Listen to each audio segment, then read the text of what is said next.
Hello everyone, in this video we will see how to use BufferedReader class to get input from the user.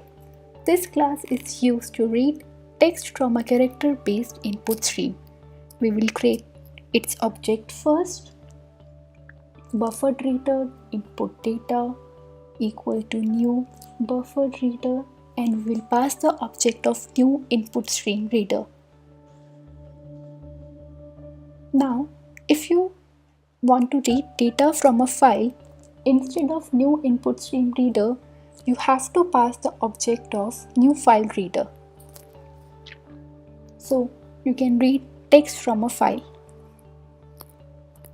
Now system.out.println, enter the text.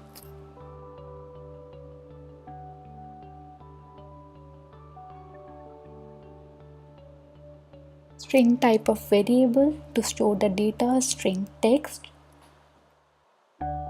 Input data dot readLine method. We will use readLine method. This method is used to read data line by line.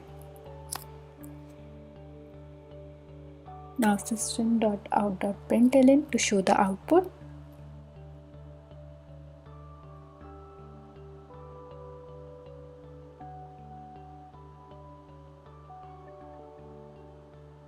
Run the program.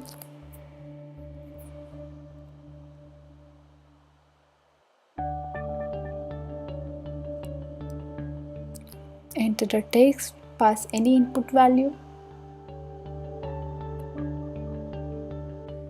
Output is input hello. Thank you for watching.